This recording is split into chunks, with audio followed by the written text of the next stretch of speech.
There's something I find hard to understand.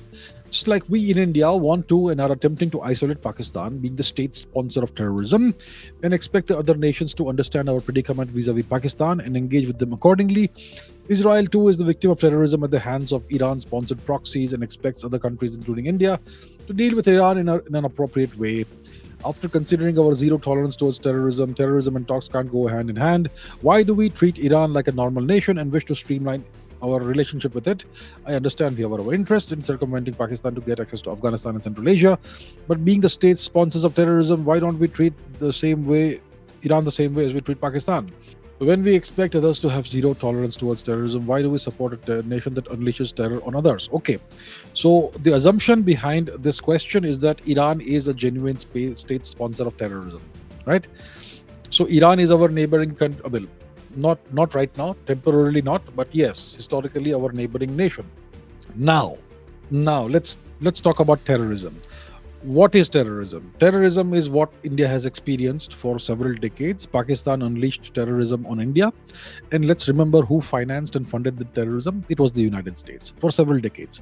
We know what happened in Kashmir, the exodus of the Kashmiri native Hindus who are still living like as refugees in other parts of India. So that also happened through US sponsored Pakistani terrorism. So we know what Pakistani terrorism is like. We know what terrorism is like. Now, when somebody makes the claim that Iran is a state sponsor of terrorism, please, I would like to know where where are those Iranian suicide bombers? Where are those Iranian terrorists? We know what Pakistani terrorists look like. We have seen so many of them. They end up flat on their faces on the streets with traumatic damage on their body when they eventually meet the Indian armed forces. We know what terrorism looks like. We know what Pakistani terrorists look like. We know what ISIS terrorists look like.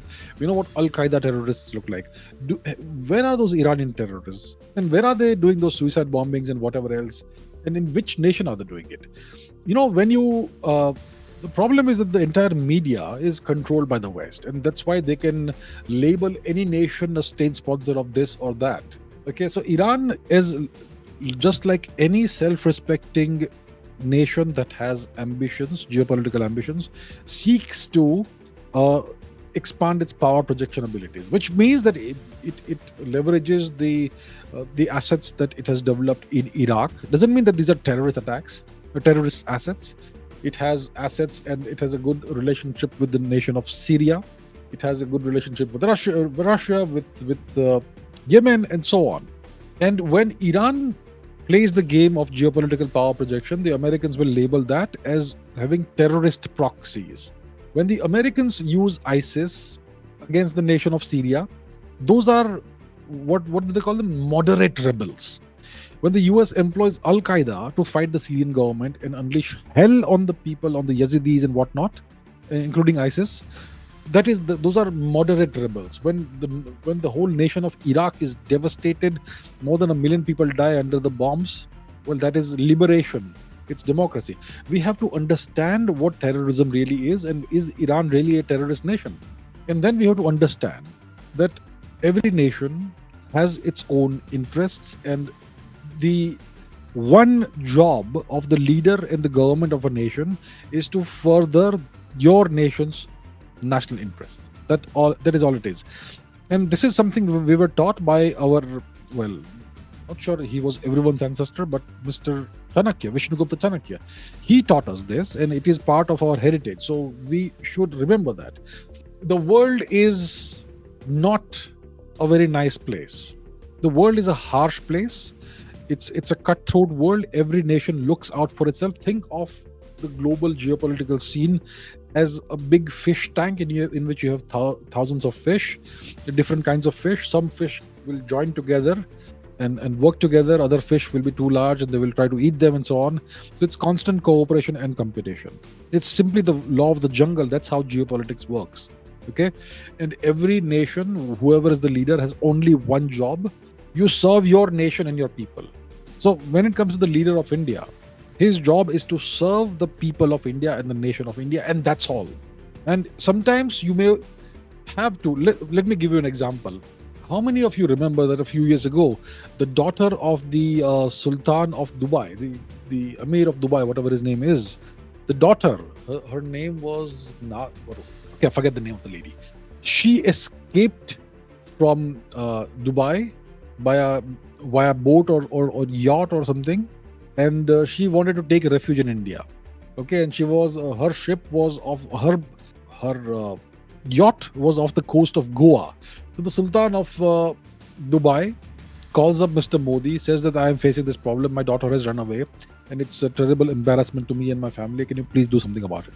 Okay, and this lady, the princess, she apparently, it seems that her father was very cruel to her, and she wanted to escape, and she thought that India will give her shelter. And what Mr. Modi did was that he asked the Indian Coast Guard to intercept this vessel, take the lady into custody, and repatriate her back to her father.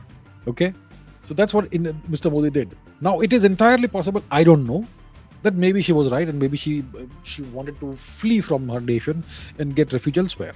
But when it comes to the national interest, we want to have good relations with our friends in the UAE, and when such a request comes in, you accede to the request. I'm sure it's sad for that lady. I sometimes I would say it's sad for her. I feel so sorry for her.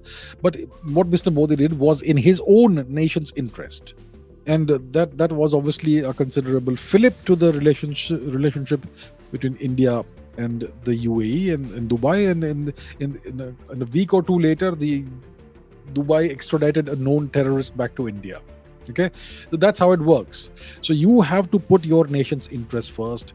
I do not believe that Iran is a state sponsor of terrorism as the West claims, and Iran has done absolutely nothing to hurt India's national interests. It's actually the US that is hurting India's national interest by prohibiting India from buying Iranian gas and oil. I mean, Iran is right next door. Imagine how much cheaper it will be to get oil just from Iran. But no, we can't do it because of the US sanctions and US threats and arm twisting.